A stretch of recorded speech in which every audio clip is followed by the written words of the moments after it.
Hello and welcome to The Art of Decluttering. I'm your host, Amy Revell, and I'm sitting in my office looking at my screen at the beautiful Carly Dobbs, who has been on the podcast before and comes with a very fresh perspective today around ADHD. Welcome, Carly. Thank you, Amy. It's great to be back on the podcast. How long do you reckon we've known each other now? What would you guess it is? 4 or so years. Yeah, 5 at years. least. Yeah. So we actually met through the podcast, and then I came out and worked with you in your home, and then you came and worked for me for a while. In the last couple of years, we've been on a pretty similar journey around ADHD. So before we dive into the starting question around ADHD, can you introduce yourself? Tell us a bit about Carly. Okay. I am a mum of 2, married, so fairly nuclear. I'd say unusual in that we are that typical family of 4. I work full-time, corporate job in the office some days, work from home some days, as is the norm post-COVID. But I was actually doing that pre-COVID as well, so it wasn't much of an adjustment for me. I guess in terms of how we align, I've got a strong sense of values. My family is fairly quiet. We're all a bit introverted. We like to do our thing and not have too much in the calendar, which in a lot of ways is going against the grain, as is what you do with decluttering. But I think that's becoming more and more common in the conversations I'm having with other families. And I guess that's it in a nutshell. It's probably something a lot of others can relate to with kids in school, extracurricular activities, both of us working, and the household life admin side. Yeah.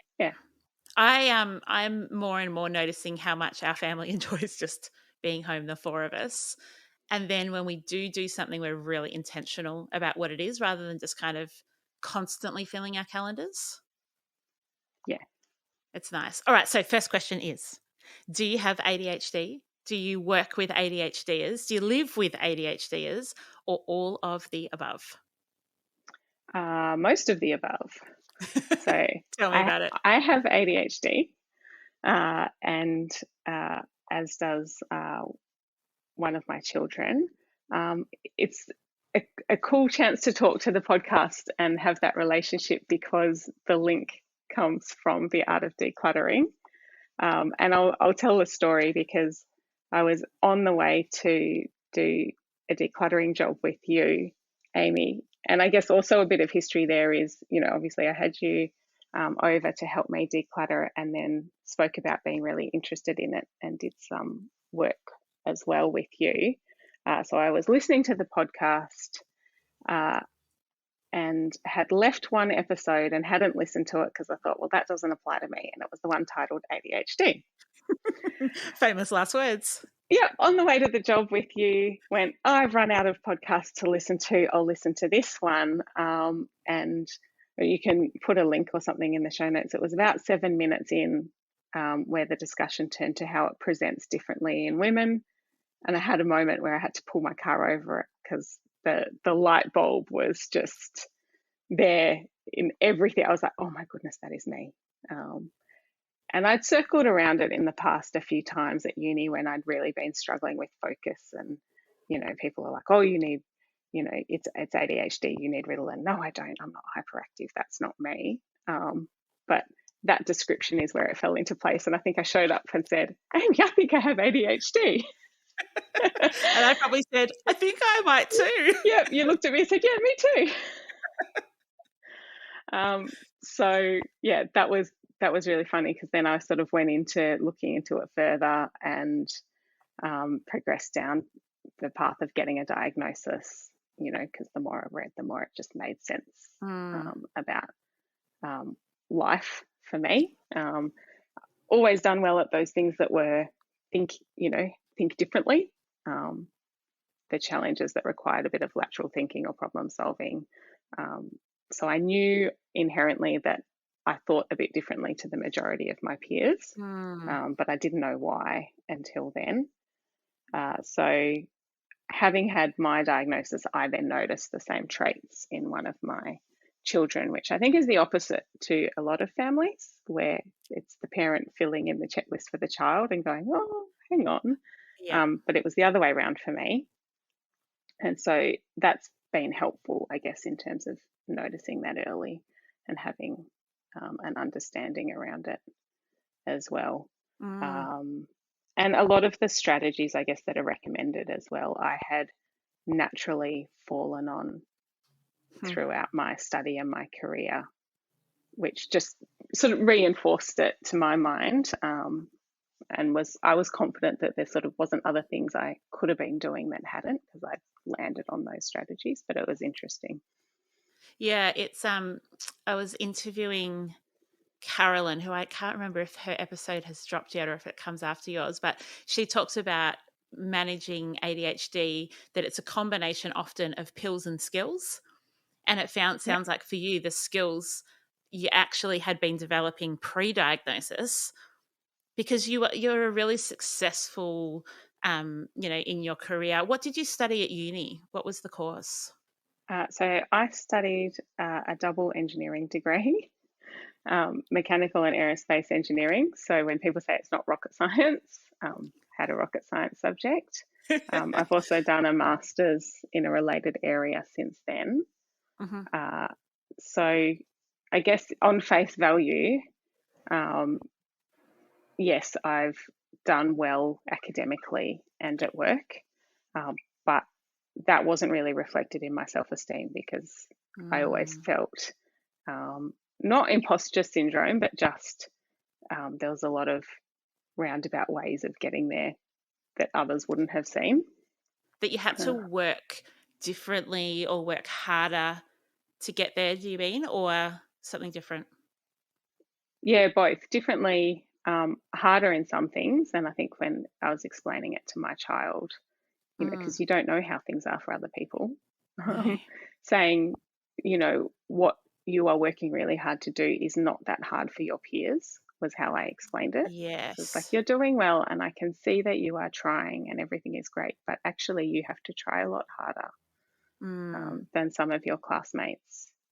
And so it was more that side of things. A lot of the things I fell on, and we might get to this later anyway, but I work in bursts. There's nothing like a good bit of hyper focus, Oh, yeah, for a baby. deadline. So I would work in bursts, but then feel really bad when I wasn't working. But I did know that about myself, that I will get things done quickly with the right motivation. And so I came to rely on that. And it means now I can just intentionally structure my calendar that way, rather than, So do you intentionally structure deadlines, or do you intentionally structure bursts, or both? bursts, but the deadlines part, I guess, is job suitability. So, I've done a range of roles over the years, and the ones where it's just come in and do sort of work at a fairly constant pace do not work for me at all. And So I looked at boring, my isn't it? peers, like I couldn't understand how my colleagues loved that. For them it was certainty. For me, Absolutely. And role. manageable and not stressful and predictable, and but they're excellent at it. It's not that they're boring, they're excellent at it. They're great at it, but for me, I couldn't focus on it. So roles that have short deadlines, tasks that you need to turn around quickly, and things that are varying and are a little bit different each time, suit me really well, because I can do that. Do you have so combined it's knowing type? that. I do have ADHD? combined type. I assumed inattentive, because I'm quite a sedentary person. I like to sit and read. I never did a lot of sport. So I couldn't relate to the stereotype of the hyperactive child. But when someone explained it to me as hyperactivity of the mind, It made perfect sense. You went, oh, yes. Yes. Okay, yes. Body's not doing much because the mind is completely absorbed. So Yeah.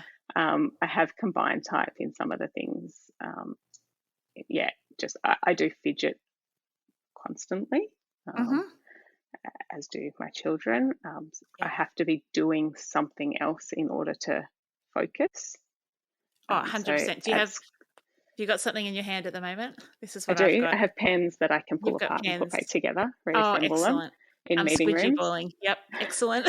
At school, I used to shred bookmarks and notebooks. Like I'd sit there while Ah, I was reading a book, I'd be shredding a bookmark.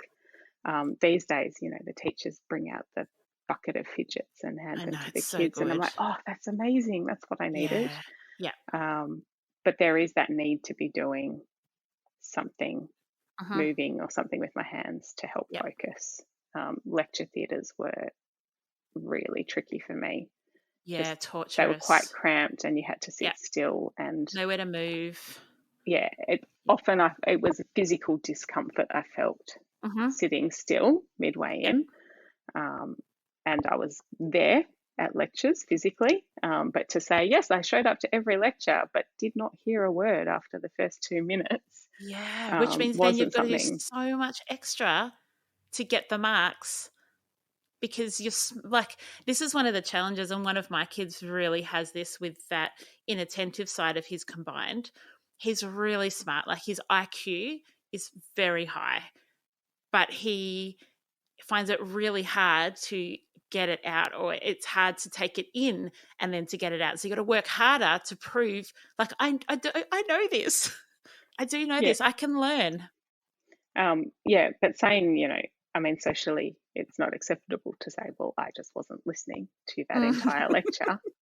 No idea where my mind went, but it wasn't here. Yeah. Um, so I wouldn't ever say that at the time. It was just, oh no, I was there. I was at every lecture. I just, Mm-hmm. went blank. Yeah. So that took a lot. My marks for my first semester of the double engineering degree so there were 6 subjects. I had 3 fails and 3 distinctions. Oh, that is such a So great description of ADHD.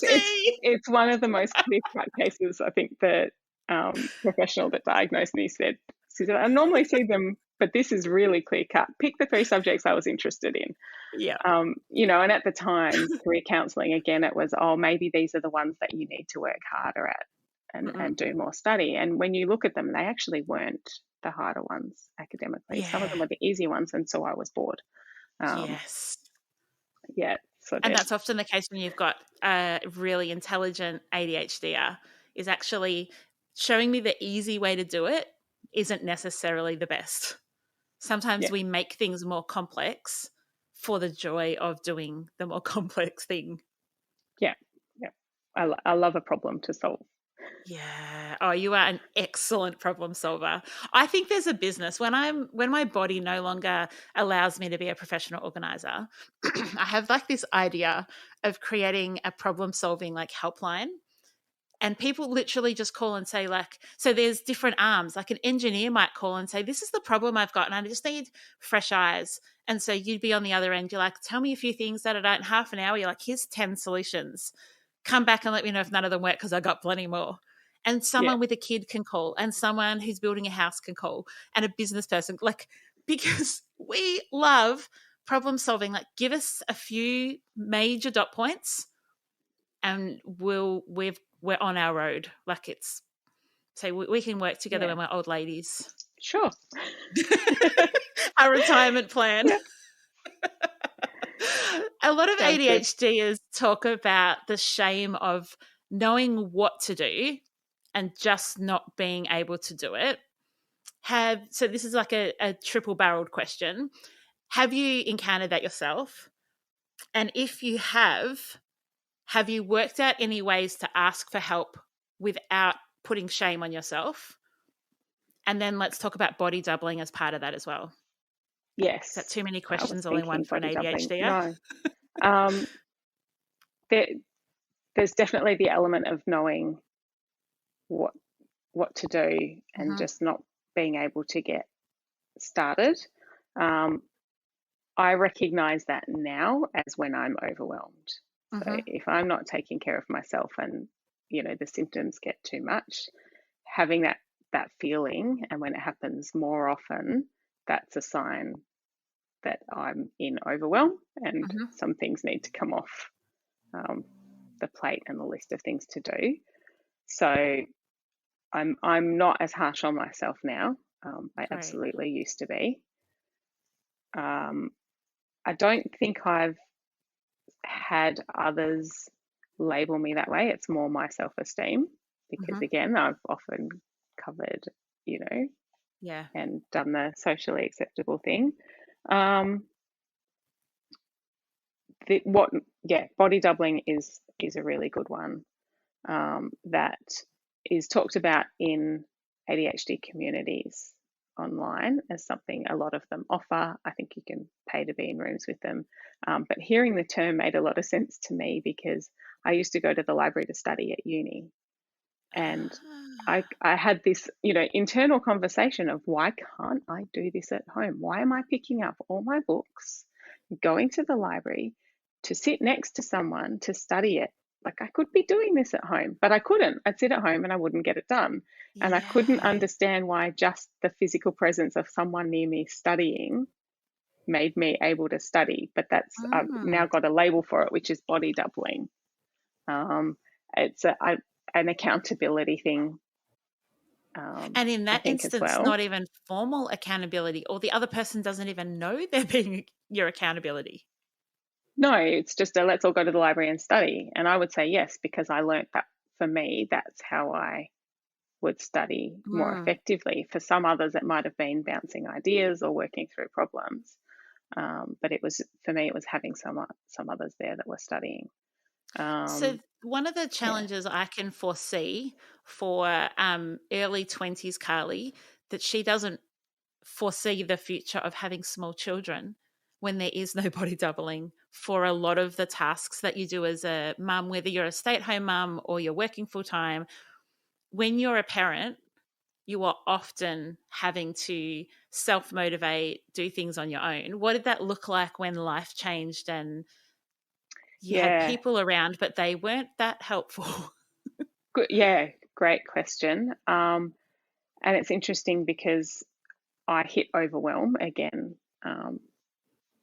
at child number two, and that's where there's been a few times throughout my life I can now see in hindsight doing a double degree whilst also working after hours in retail to pay for the private pilot's license I was doing probably was a little bit too much, and A I little would bit ambitious.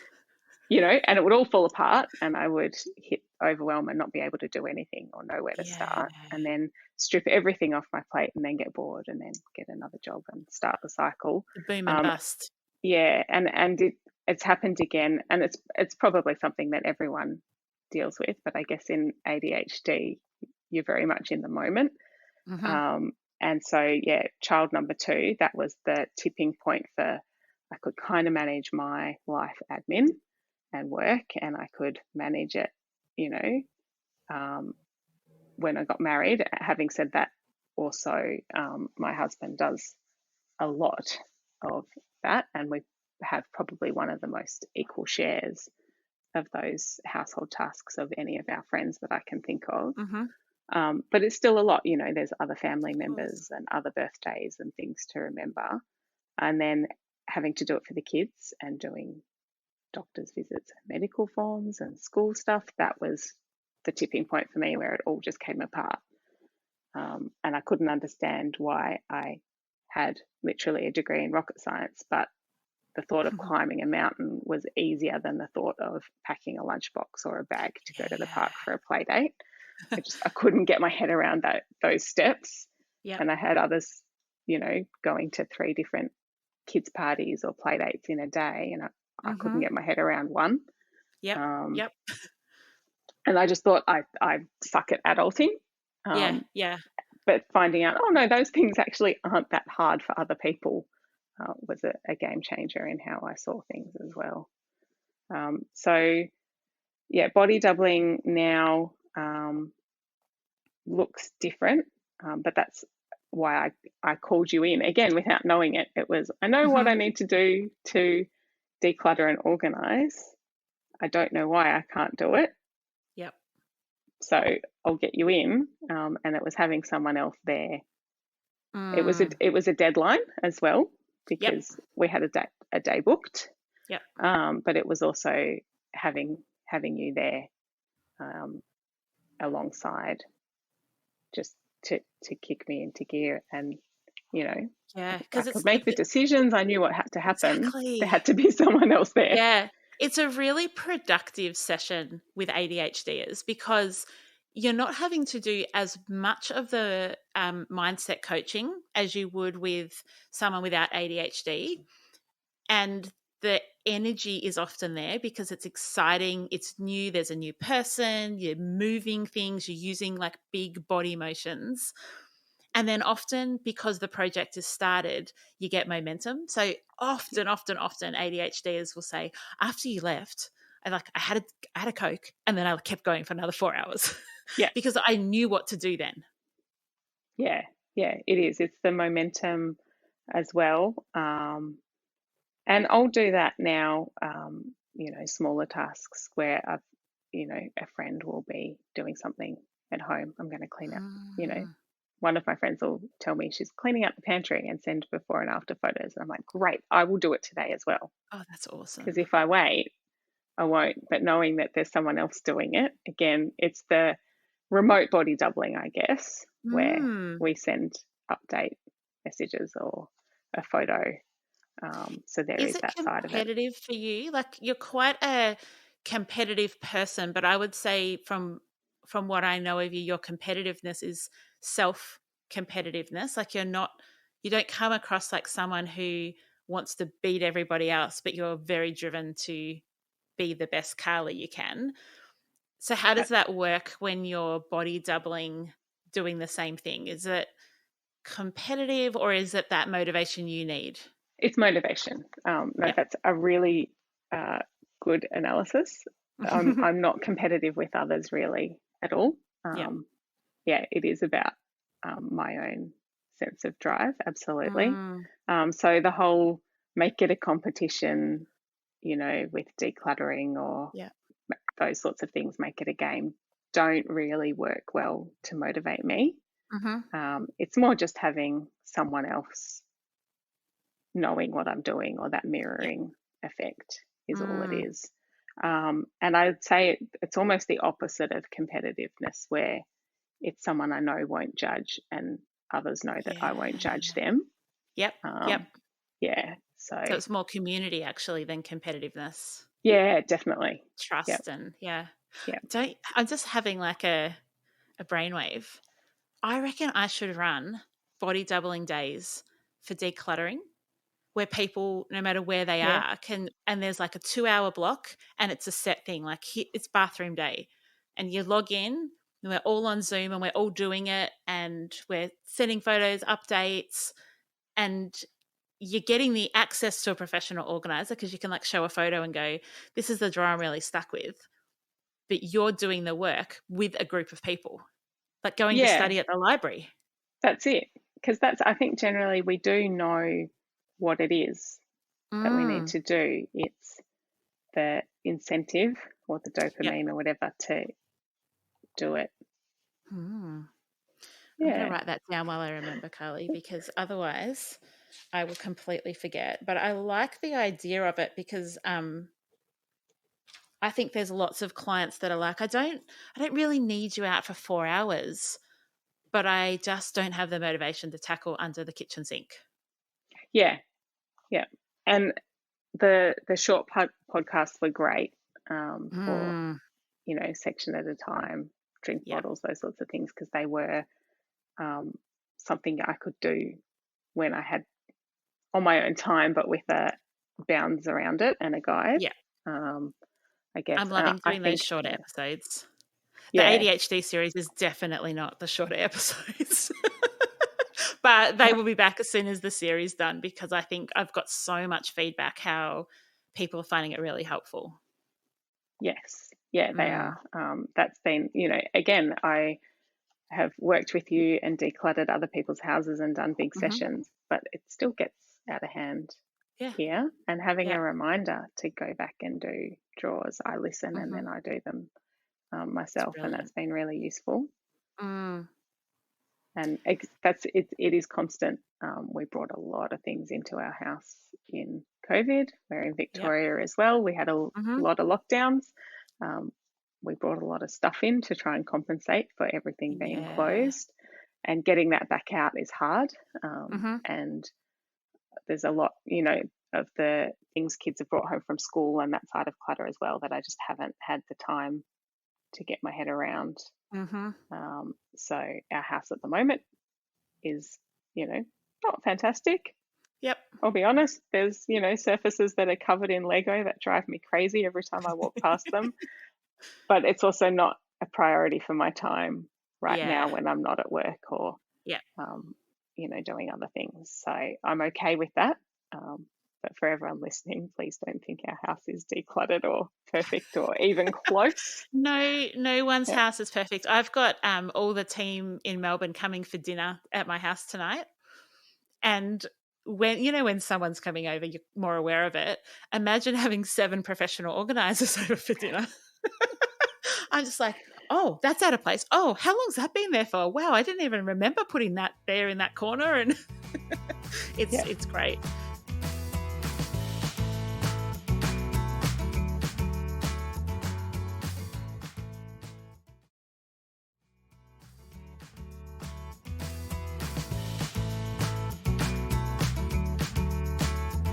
One of the things that's quite unique about our conversation so far is I haven't spoken to somebody on the show that has ADHD but works full time in a sedentary office corporate role.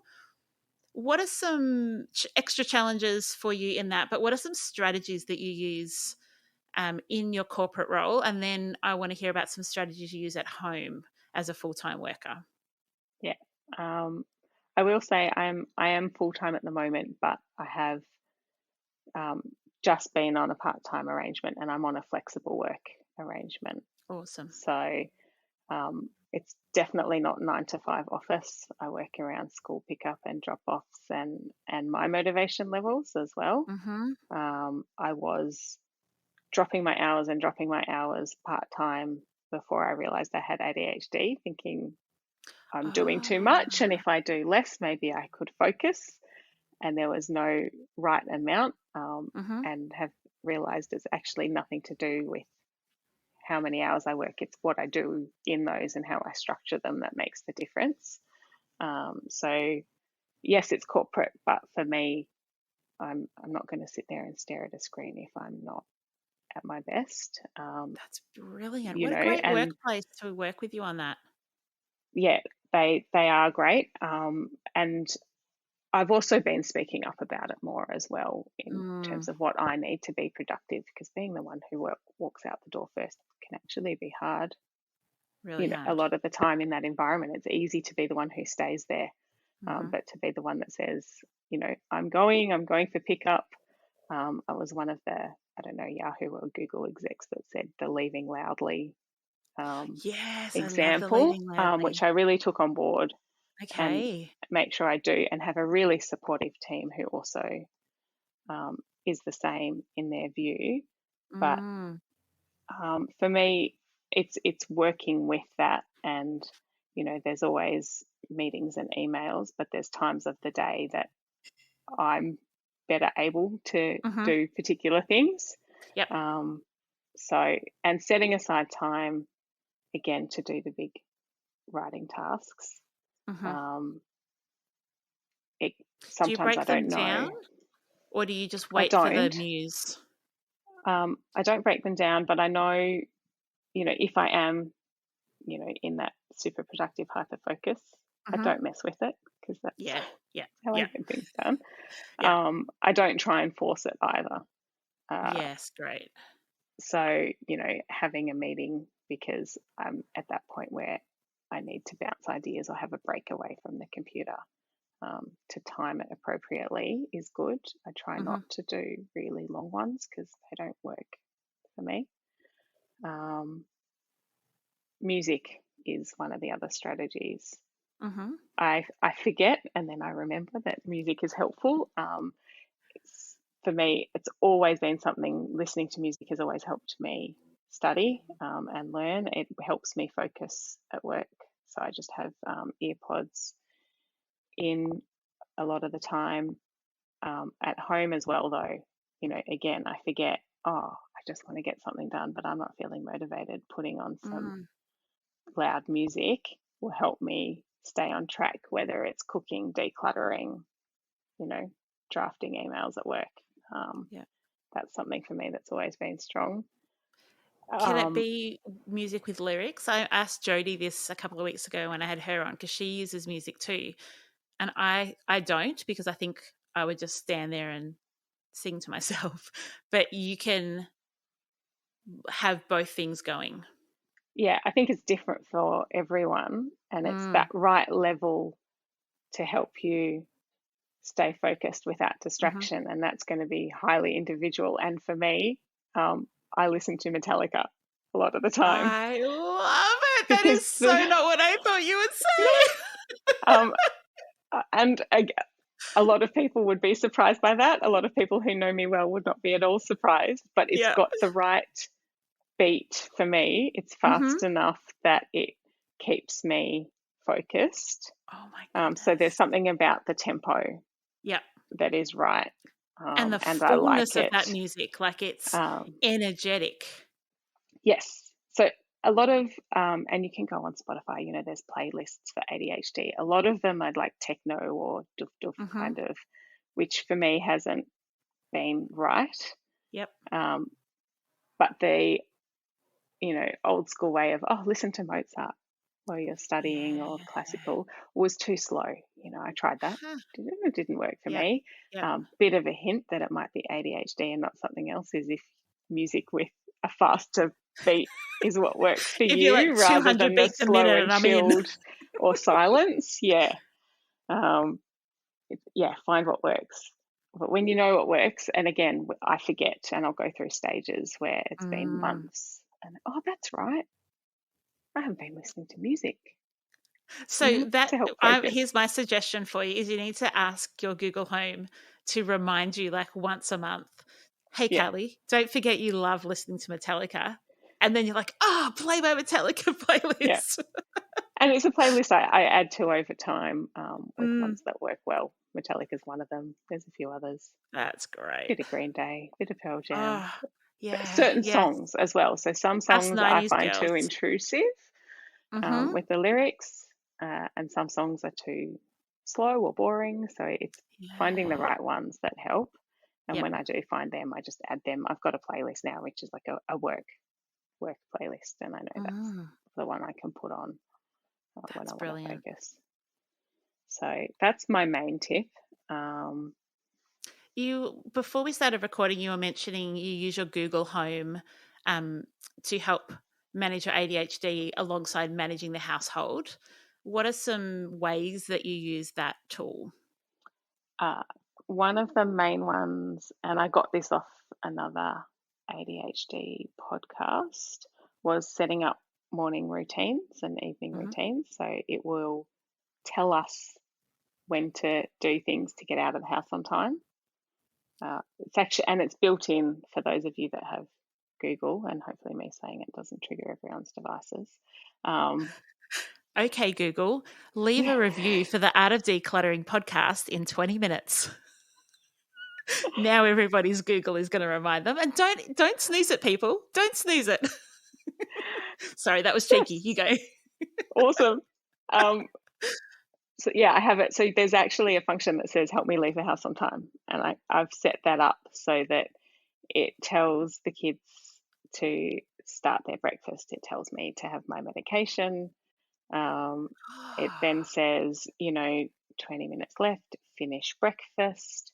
It turns off the TV. So I use the TV in the morning because it helps me track time. Yep. So I know what show is on. I know when we have to leave. I used to do that with the kids for little. Yep. Yeah. It now will turn off the TV itself after the show, and then using music when there's 5 minutes to go, it plays like a really upbeat, party rockers or something. to help us get energized, put shoes and socks on, tells the kids to brush their teeth, and then tells us it's time to go. So using that Oh, has been wow. really good. But because of ADHD, it's now been a term and I need to change it because it's boring. Kids Ah, go like, oh, this yes. song, Yep. oh, the timing. So it's actually Yeah. now I need to change up the timing a little bit. I need to change the music and the And is that a instructions because it's setting too that you can repetitive. you set it kind of up in settings or something, do you? Yeah, so it's in routines anyway with Mhm. I think suggestions. Okay. But for me, I found the things I'm saying every morning, like, can you finish your breakfast? You have to finish because we have Mm. to go soon. Can you have your puffer? It now tells the child with asthma, Ah, okay, I think I'm have gonna your have puffer. to. So those things, and when it's coming from not from me, from the Mhm. device, it's somehow not nagging. Yes, and it's also expected, like, it's not, "Oh, mum didn't see that I had already had my puffer." Yeah, It's, "Oh, that just says that I I've need to done it. do it." Yep.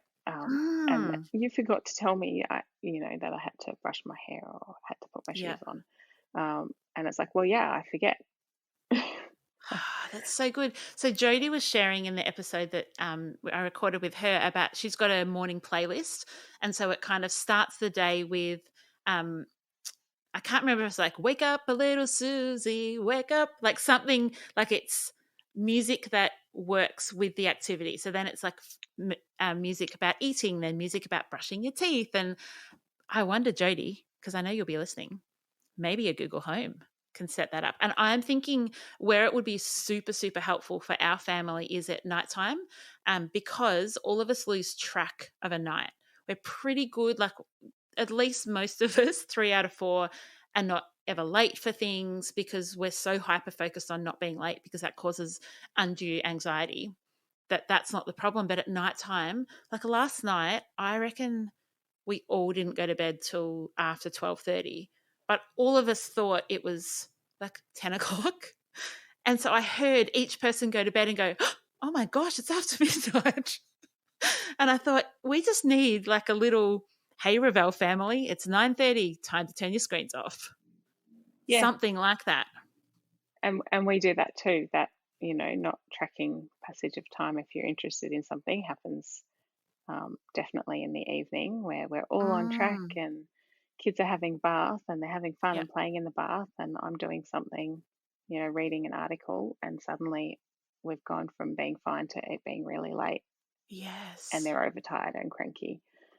So I've also, again, on the never ending list, but I plan to set it up for the evenings as well for the same reason. It just keeps us tracking. Can you have different docs say different things? Yeah, Like, can I have a so doc in you can, Elijah's room that says, "Hey, Lige, time to wake up," but in Jesse's room, it might say, "Hey, don't forget to pack your sports bag." yes, and you can have it remind like particular speakers. Like, so we have, Oh, um, stop it. we don't have the screen in each room, but we'll have the little whatever it is where it's just a speaker. Yeah. So when one of them tells me I've got library tomorrow, I need to pack my library bag, and it's like, oh, remind me in the morning. I know I'll forget. I know they'll forget. So I now have the reminder set on Google to say, pack your library bag. Okay. Okay. Yeah, I'm gonna go get one. Um, there we You've go. sold I'll get. me. I need shares in that now. You And do. you can do it with the others, Alexa or whatever people use, or probably Yeah. even just your iPhone to actually tell Mm, you something or send a message. You can use Siri to draft messages when you're driving. You could send yourself a message or a reminder, but it's I'm not very good at that. remembering that you have those tools that you can use now. Correct. That's really Yeah, true, actually. That it's like you almost need a list of the tools. So when you're feeling stuck, you can scroll through and go, what are some tools that I haven't tried or used in a while that might be a bit novel? yeah, yeah. Hmm. And I think music is a bit like that. Um, one of the others, and this is one I use at work a lot, is I know I'll forget a conversation or to follow up on something. I just Mm, say to people now, can you email me brilliant. a reminder? You know, people say, oh, we'll meet up and we'll discuss this further. And I just say, I will probably forget. It's not intentional. Can you email Yeah. me? Because I know then when I'll see that when I go through my emails Yeah. daily. Another tip for me is soft copies of everything, or not keeping like copies of paperwork myself. So the scripts are at the chemist now. So I'm not Great. looking for them at home. It's like, can you just have them here? There's occasionally the minor inconvenience of going to the chemist that has them, which is one that's just up the road from us anyway, Mm, then potentially going to one of the others I occasionally went to when I was out and about. mm. But the benefit is I'm never looking for a script. They just have a file there for us and How it's do all you there. remember like how many repeats are left, or if the They script tell is me. getting old? It's Excellent. awesome. Okay, They'll say, by great. the way, this is your last repeat. You need to go and get a new script. And I'll put it straight Excellent. into my phone when Yeah. we're there, you know, One of the to things I'm book appointment to noticing, have a script, get a new script. Yeah. yeah, that's a really good way of doing it. One of the things I'm noticing is that for the things that you know, because you're self aware and you think, I don't trust my own memory, right? So I don't trust my short term memory to take it from short to long term. And so I'm hearing a lot of, and so I just did it straight away. And so I emailed myself straight away. So I set a reminder straight away. And I think ADHD is a really great tool, because sometimes when you've got ADHD and your brain and your body are constantly on the go, it can feel like you've got so many mental tabs open that your browser in your brain is about to explode. And by doing things straight away, you don't even open a browser. And that's something that I've found is an incredible trick for me, is I reduce my overwhelm significantly by anything that I can do straight away, I will. Yeah. And even if it's not the highest priority, but I know that once it's done, it feels so good. It's not always efficient in the short term, but I find it efficient in the long term because it reduces my overwhelm and it reduces my to-do list, and then Yeah. I can be productive on the things that I need to be productive on. Does that make sense? It does. It's that you don't want things sitting out. Like for me, you know, where do I put the paperwork I need to respond to? Because out of Yes. sight is quite literally out of mind. Yep. But the clutter on the bench bothers me. It bothers my husband, Mm-hmm. you know. And so then there's that stress of, well, if I put it somewhere, it has to be somewhere where I'll see it and then Yeah. remember to do it. So if you can remove that step, that's helpful. Even Mm-hmm. things like I hadn't thought of the other day, of, you know, I got a referral and I got a paper copy, and then it was, I need to put it down somewhere where I won't lose it. I put it down, forgot to send it. I could just have asked, and now I actually called the GP back and said, can you email this direct? Brilliant. And by the way, when I come in next time, can you just do that for Forever each for one? everything. Yeah. Um, Yeah. so remembering that I can do that and asking for that again at the Mm. time, and then it's removing me from having to Well, keep track of yeah, that's something and right. remember it's the task is taking the task off my to-do list. Mm-hmm. And the other thing is, if I've lost paperwork or an invite or you know, whatever it is, the Mm. time you lose trying to find it, I'm now okay with just calling up and saying, can you send me another copy? Great. You know, it's so much Yep. quicker and everyone's happy to Mm-hmm. do that, than spending the time looking. So if it's not in the first place, and for me, generally it is, and I've just been in a panic and not seen it properly anyway, Yep. um, then I just accept that and call up and get another copy. And can you email it so that it's not a hard copy I have to keep track of? Yeah, hard And copies search are functions in emails are great. seriously. You can just hit Yes. search and most things will show up. Mm-hmm. So I rely quite heavily on that now. Yeah, I think the search function in email. Yesterday, we got a referral. Elijah had an appointment. He got a referral to see another physician, And as soon as so she printed it out, and as soon as I got home, I took a photo of it and emailed it to myself, because I thought, yes, I can put it in my little spot where referrals go, but if I'll know where it is, I'll just forget to take it. Yes. And so then as soon as I took the photo, I'd emailed it to myself, and I thought, oh, I'll just forward it to who it needs to go to now. If they need the paper copy, they can let me know, but unlikely they will. And so then I could file the referral and file it in my email, because I'd actually done the thing with it. And you're like, oh, again, I did the things. It was harder than just taking the paper to the next physician, but I did it, and that's more important. Yeah. And then next time, if you remember, you can just ask them to email it direct Yes. at the same time. Yeah. And even email it to me. If I can't find the email of who it needs to go to, or I haven't decided who the next specialist is, just to say, actually just email it to me rather than print it. At least then, because I use my email as a kind of a to-do list. Yeah. And so then it's there and it's actionable and it's easy to pass on. Yeah, I love it. What else around your home? Let's talk decluttering and organising specifically with primary age kids for you, working full time. What's some areas that are tricky, or some tips and hacks that you use?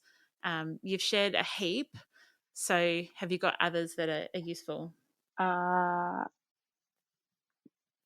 would say, and this is, you've said it over and over, having a home, but making it easy to put things away. So clothes is one that I don't control. I guess I facilitate.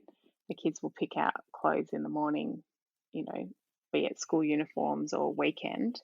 My husband does the laundry and often folds and puts it away, because that's what he does.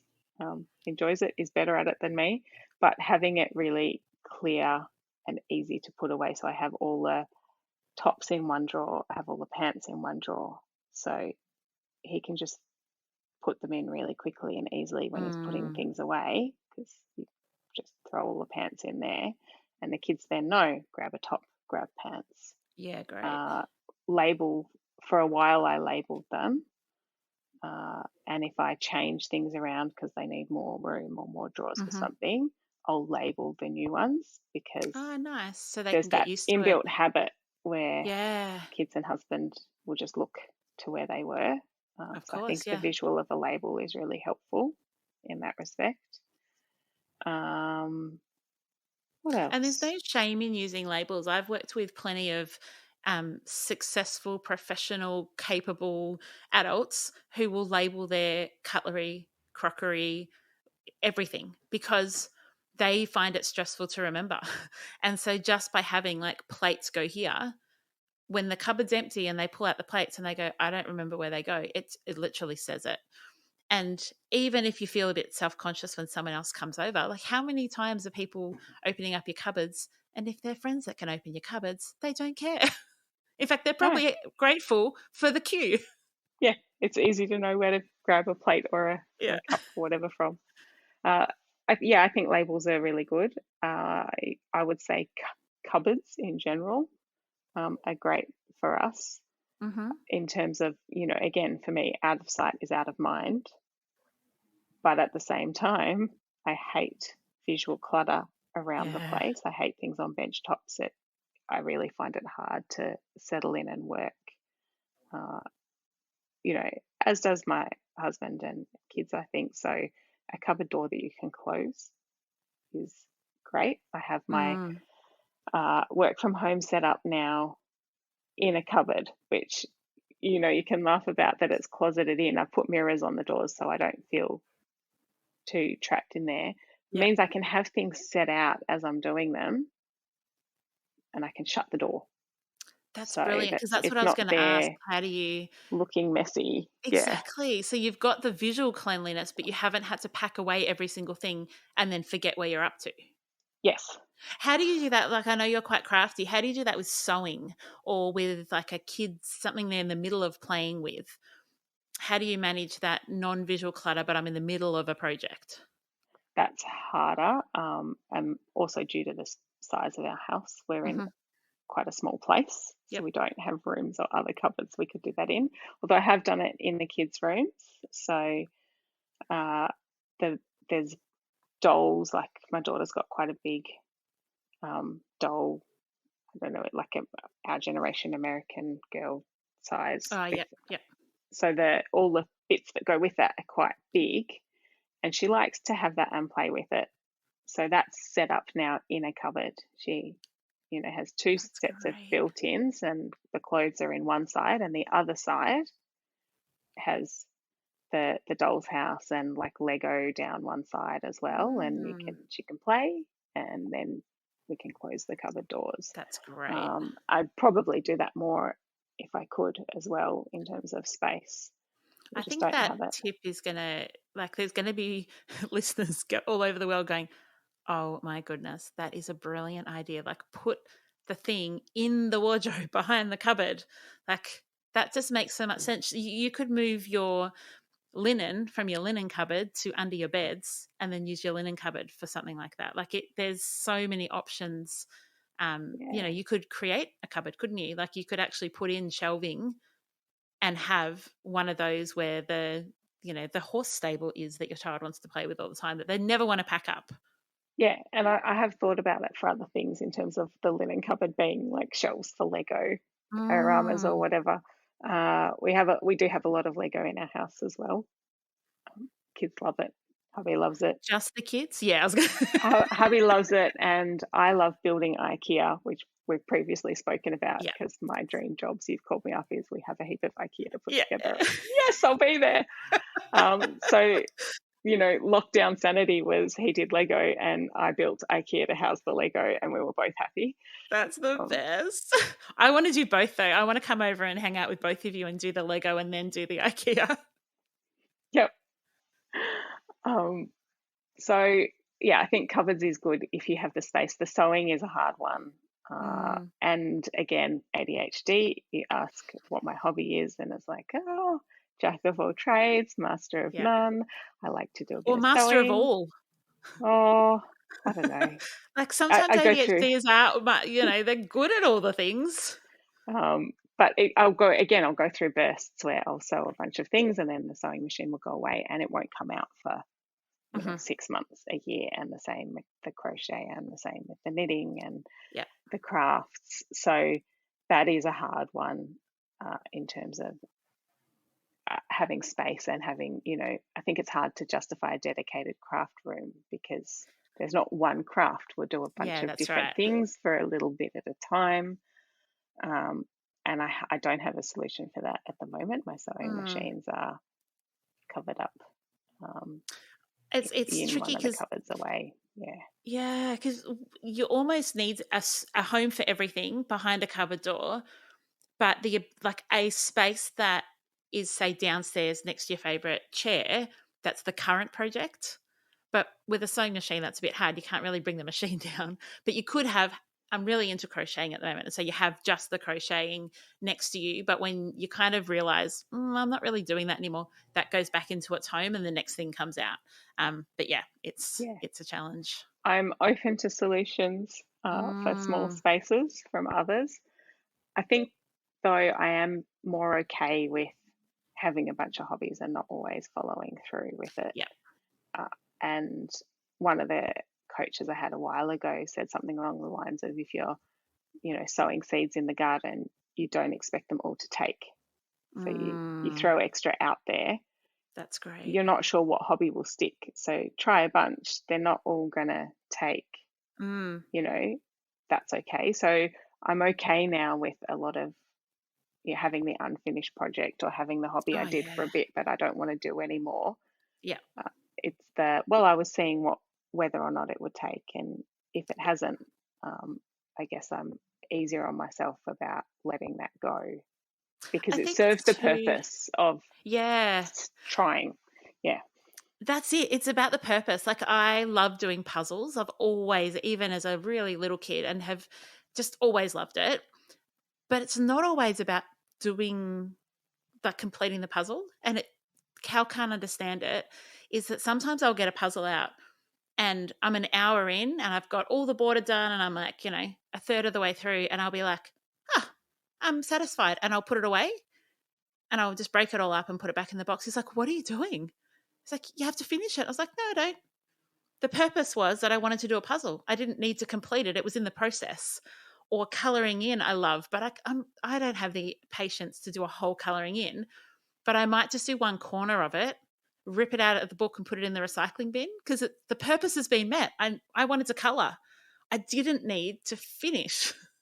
Yes. And it's a really freeing mindset to go, okay, so I don't have to be like all in. I could just do what I want for this. Colouring's a good one, actually. I have a little colouring in pad next to my phone at work. So when I'm listening, again, need to be doing something with my hands in order to focus, I can colour instead of, I used to scribble all over notebooks and things in meetings as well. And I'll do it for as long as I'm, on the call or focusing on something. And when that's done, it's done. And they're little ones. I often don't finish them. Yeah. But that's not the point. It's about, no, that's right. It helps me focus. It gives me something to do. So having those little things set up at the right place, like near the phone, has been helpful as well. That's super cool. Oh my gosh. Listeners, I know that you're going to have taken a heap of tips, tricks, eyes wide open. Oh my goodness, I never thought of that. That's going to be brilliant. And I know that bringing Carly in to talk from a corporate, full-time working, just a different perspective. Every ADHDer that I've had on has brought a different perspective. And I think that that's the beauty of this series being about not just decluttering and organising with ADHD, but it's about living intentionally and how do you live well? How do you make good decisions? Because all of that flows onto our enjoyment, doesn't it? Yeah, absolutely. Yeah. Thank you so much. Thank you for having me on. So much. It's been awesome. I hope some of this has been helpful. I by no means feel like I have it together or even sorted most days. There's the chaos factor that creeps in. And so if nothing else, I hope that's something others can relate to and know there's not a perfect solution for anyone. No. And there's not even a perfect solution for you that you need to find. The perfect solution shifts and changes, and it's just finding the best you can with what you got. Yes. So good. Listeners, if you haven't listened to all the other ADHD episodes, make sure you do. And until next week, enjoy the freedom. I would like to acknowledge the Wurundjeri people who are the traditional custodians of the land this podcast is recorded on. I would also like to pay respects to their elders, both past and present, of the Kulin Nation, and extend that respect to other Indigenous Australians. Thank you so much for joining me today. If you enjoyed today's episode, I would love you to rate and review the show on your podcast app. That will help others to find the Art of Decluttering podcast as well. If you'd like any more information, you can visit theartofdecluttering.com.au, and I would love to see you in my Facebook group. Just search the Art of Decluttering community on Facebook and join today. I hope that you have an incredible rest of your day and enjoy the freedom.